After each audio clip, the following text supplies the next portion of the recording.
Hey guys, welcome back to the Vone vlog. Today I'm going to break down one of the Vone songs, We Are Alive. Let's do this.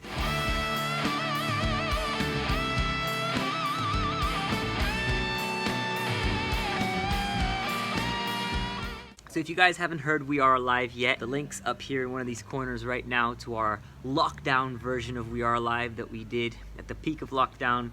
Just working to a click track, sending each other guide tracks, and recording everything in isolation at home. There's also a link to the We Are Alive fan collaboration, where we got loads of our friends, family, and fans to send a version of them singing the song to us from all over the world. And we had submissions from New Zealand, from Iran, from Switzerland, from the UK, from Qatar and Portugal. So it's quite an international collaboration, really exciting. And the lyrics are below here in the description, so do check out the lyrics as you watch this video. So here's a breakdown of the song. This guitar pattern right here.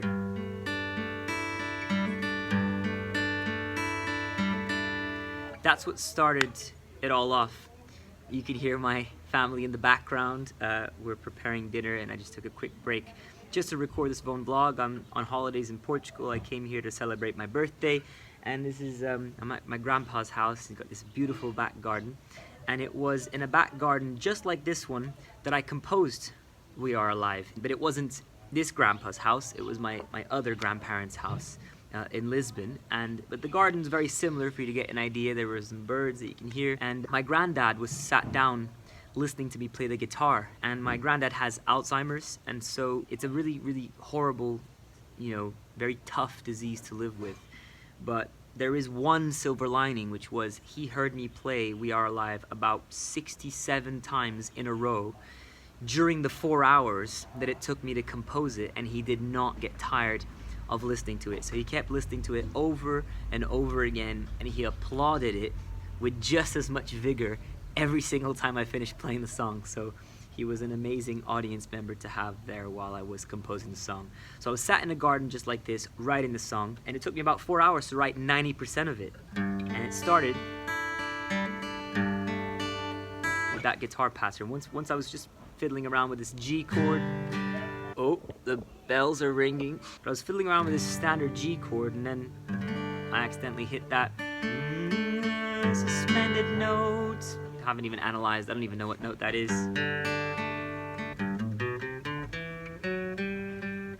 It's a ninth. It's a suspended ninth. 1, 2, 3, 4, 5, 6, 7, 8, 9. So it's the second note, the octave above the tonic musical jargon. And it creates that, and I do that little riff where it goes from the standard G up to the A, and then finishing on that D, so it's G, A, D, and it sounds,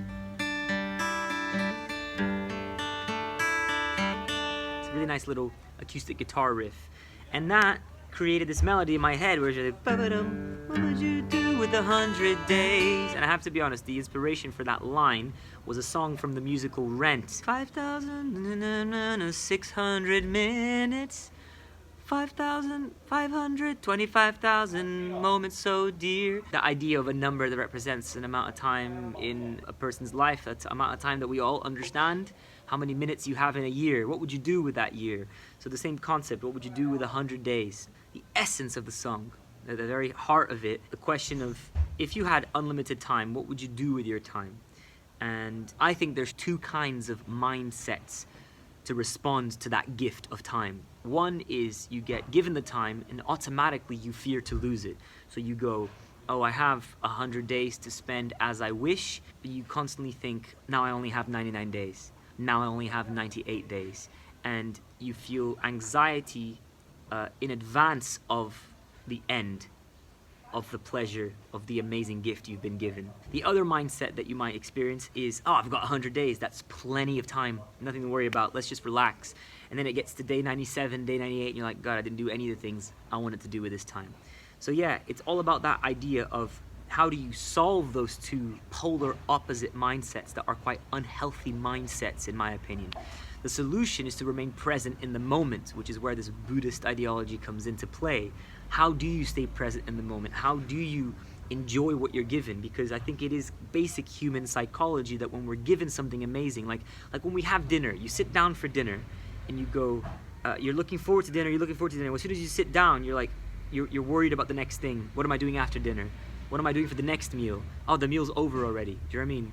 It's almost like enjoying something in life is better before you enjoy it, or right before you enjoy it, rather than when you're actually sat down enjoying it. Unless, of course, you find ways to become aware of like your breath, the feeling of your hand, you know, the air around you, the smells. That is all just appealing to your senses so that you can remain in the moment, which I think is really important, but is also a really hard thing to do. So that's the heart of the song. That's why I keep asking that question. What would you do with 100 days? Just for you to please and play? Would you visit all the places you've never been? Actually, I keep getting the lyrics wrong. The first verse is, would you do all the things you've never done? Would you actually be able to have some fun? Would you?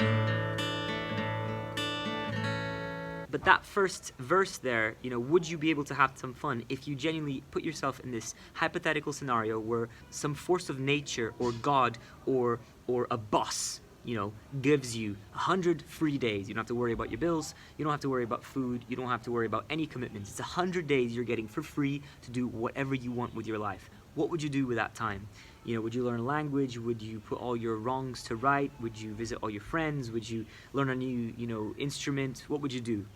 So, whatever that is, would you be able to enjoy the process of doing that? Or would you be worried about the end of the free time before it even comes to the end? Or would you be going, I have so much time, I don't need to worry about the end, and then you wouldn't actually get round to doing all the things you would do? So those two things, those two states of mind are states of mind that I've experienced when I'm given the gift of time, or when I'm given the gift of something amazing that I enjoy. I always, like, as soon as I get what I want, I worry about the next thing that I want, or I fear losing what I just got. And those two things are constantly playing against each other. So that's why the second verse is an expansion of that. Where, what would you do with 100 days? Would you let them all just fade away? Or would you visit all the places you've never been? Would you see all the things you've never seen? Would you? Doggie! Draika, love her so much. The most caring pit bull in the world. Deixa ela lá, tá bonitinha ela. Ela vai fazer? Putz, vai ficar, ela tá atrás da minha cabeça agora. Tudo bem. You can't see what she's doing, but... So yeah, would you actually be able to enjoy that time? Constantly challenging myself, asking myself that question, because really this song applies to everybody. I think everybody can relate to it. It's why it's one of the Vone's most liked and popular songs, but at the same time it's very much me singing this to myself. I use this song as a means to burst my own anxiety bubbles. God, she's totally upstaging me, isn't she? Go on, girl. That looks like a poop well pooped. Actually, it's just a wee. She's just squeezing a little wee. Go on, Draika, do your thing. Take care of yourself, girl. Anyway, where was I? Yeah, and then the bridges of the song are my favorite parts. The bridges are what really drive the message home. Or is it not enough? Would you live thinking of the end? Or is it too much? Would you wait too long and then regret? 'Cause the grass is always greener, the fruit is always sweeter, someone else is always the winner. Why does your happiness make me feel better? The grass is always greener in your neighbor's lawn. The fruit is always sweeter before you eat it. This idea that, like, the pleasurable, fun act that you're looking forward to doing is almost better in the expectation of it, which then feeds into these concepts about human illusion, the ability to create illusions. So when we project onto someone, that could be a partner, it could be a friend, or when we project onto our heroes, but then we're disappointed when we meet them in person, or when we project onto an event, a future event, something we're looking forward to, it's rare that we imagine it and it's as good as you imagined it, or better than you imagined it. Sometimes we get good at not expecting too much, and therefore we're positively surprised, but it's kind of sad how when we project a really nice event, The real thing is often disappointing. And I don't think that's just because of illusion. I think it does come back to that idea of when it gets to the event, we're not very good at being in the moment at the event. And if we were, we would enjoy the event as much as we could. But it's also partly to do with projection and illusion, how we expect more of it than it can ever give us. So yeah, that bridge drives the message home, but I needed a chorus to round everything up, and to round everything up in a positive way. And so in a garden like this, I composed 90% of the song. So I had verse and bridge done, but I couldn't figure out a chorus. And I knew it was a very accessible song. I knew it had potential. I knew it could be like, a Vone, anthem. It could be an anthem. I really hope one day it does become a hit and an anthem. But the idea is I needed a chorus that was really easy to understand lyrically and really, really beautiful to listen to and really catchy. But I couldn't figure it out. I was stuck. I spent 4 hours writing a song. My grandpa wasn't tirelessly listening to me, but I couldn't figure it out. Then I went for a hike in a nearby mountain here in Lisbon the next day with my other grandparents, the ones that own this house here. And without my guitar, I kept singing the song in my head, and that's how I knew it was a good song. Because if you can sing the song without the aid of the acoustic guitar, then you know the melody stands up on its own, which means it's a song, not just a composition that requires some kind of obscure sonicscape or some kind of delay pedal, or it relies heavily on it being played by a band, or it relies on found sounds, beats, samples. All great, but that for me is compositional technique. Songwriting needs to be something more basic. You need to be able to play your song just with the acoustic guitar and just with the voice, and if it stands on its own like that, you know it's a good song. So the idea is, could I sing it? And I could remember all the lyrics without having written them down the previous day. I was pretty lax about that, and I still remember all the lyrics the next day, and lucky, because I might have forgotten the song, but I think some composers actually do genuinely say that if you can remember the song the next day, then it's a song worth singing. So they don't even bother writing it down the first time. And I do find that songs that I forget are often songs that clearly weren't that important. But that makes me wonder how many songs I've forgotten that could have been great songs. I don't know. I'm getting better at writing as I go along. But anyway, I was on the mountain and I was singing it. What would you do with 100 days? And then I was like, I need a chorus to take me away. Come on, take me to the chorus. And then it became, we are, na na na na, na na na na na na na na. That melody came to me, and then it wasn't quite finished. It became finished when I found the chords. This classic descending pattern. The G chord and then the G minor chord. It's almost like an E flat diminished. So it's got these added augmented notes, so it's not just a classic G minor, it's more special than that. Has that note in it. And that's really helped me drive the melody home. She's doing it again. She's in the toilet again. God, she's peeing and pooing all over the garden. So the chorus was composed on this mountaintop. And then as soon as I got back home and I got back to my guitar, I tried it out and I was like, oh my God, it works. And it felt very much like that moment. I was like, she's alive! We are, we are, we are. That's all that matters tonight. I think that really drives the message home, and it's a singable chorus. It becomes an anthem, but it just reminds you, and this is why it bursts anxiety for me, because no matter how stressed I am, how worried I am about the future, my bills, my commitments, the problems everybody shares, the shared human experience, all the issues that we know well, anxiety and sadness and loss and pain, as well as happiness and joy. I think it drives all that into one moment. And remember, if there's anything you need to remember to make yourself feel better, is that you're alive right now. And that's something that you can always be grateful for, no matter how bad life is. And I think that's a great anthem to sing at a gig. Anyways, the second verse drives the message home again. Would you visit your friends? Would you put your wrongs to mend? And then the bridge that really connects, not just the pre-chorus, but the bridge really connects the whole thing in one. So the grass is always greener when you're not looking at yourself. The fruit is always sweeter before you remove it from the shelf. Someone else is always the winner.